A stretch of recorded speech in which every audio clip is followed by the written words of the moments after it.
Hola locos tangueros y tangueras, ¿qué tal? Aujourd'hui je vais vous montrer le lapis qui veut dire crayon en espagnol.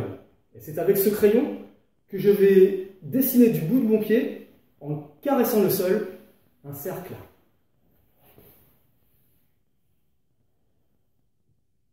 Donc pour réaliser cette figure, je suis bien sur mon axe, épaules relâchées, genoux déverrouillés, position des pieds 11h05, 11h10, pieds joints. C'est comme vous le sentez, c'est en fonction de votre morphologie. En tout cas, essayez de conserver ce petit contact talon.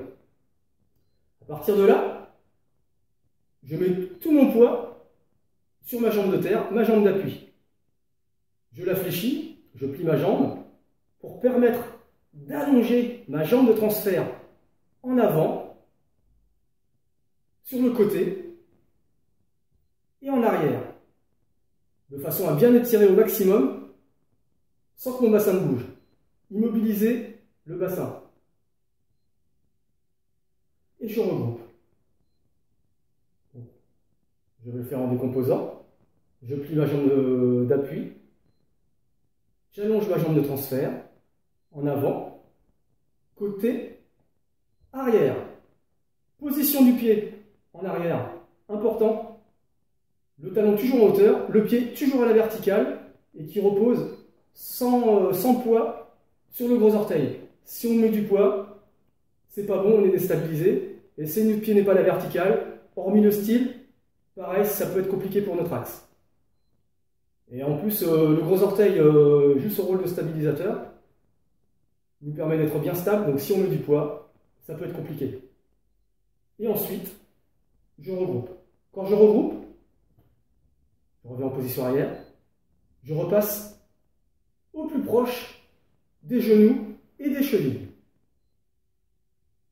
Donc ça donne, je plie ma jambe d'appui, j'allonge ma jambe de transfert en avant, côté, arrière, attention à la position du sol, le bassin immobilisé un maximum, et je regroupe en passant au plus proche des genoux et des chevilles.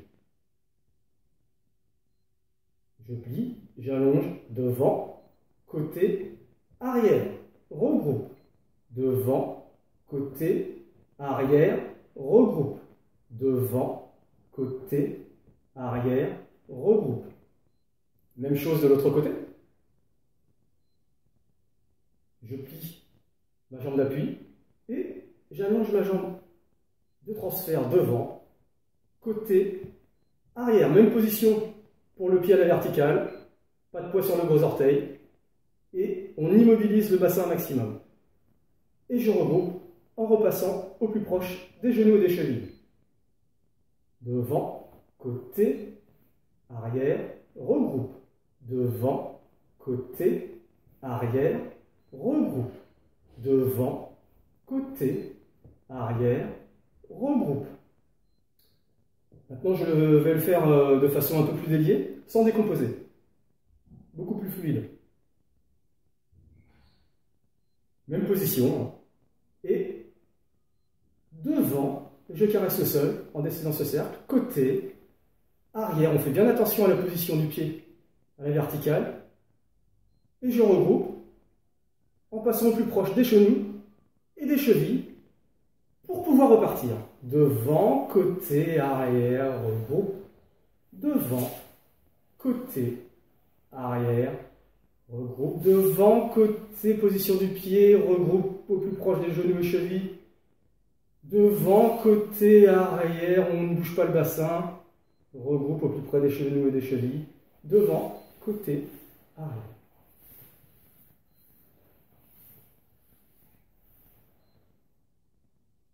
Voilà, même chose de l'autre côté. Toujours travailler les deux côtés en tango. Devant, côté, arrière. Regroupe. Et je dessine ce cercle en faisant un lapis, en caressant le sol. Pied à la verticale en arrière, important. Et je repasse au plus près des genoux et des chevilles. Bien être stable.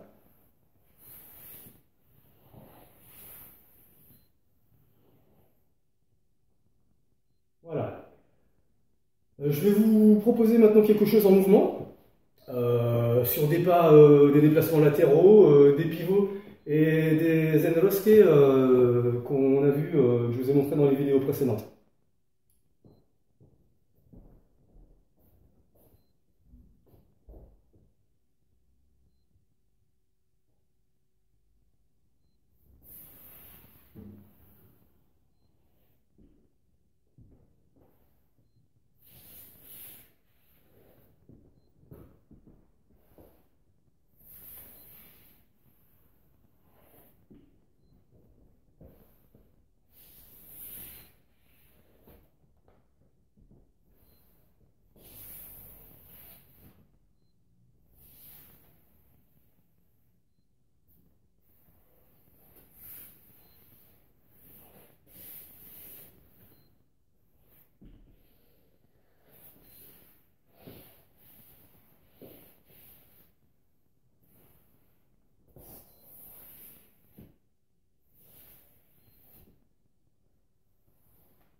Voilà, donc essayez de bien travailler cette figure, de bien approfondir toutes les subtilités de ce mouvement.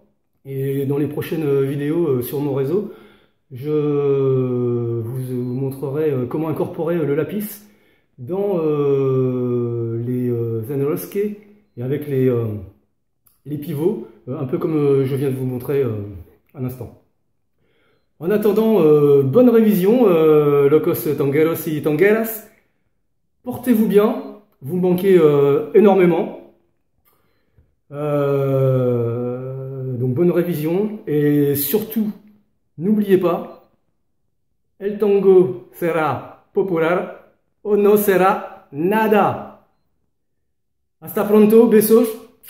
Je vous aime, vous me manquez trop, à très vite et puis à très vite aussi pour une prochaine vidéo et passez une belle fin de semaine. Elle est ensoleillée donc c'est cool. Ciao!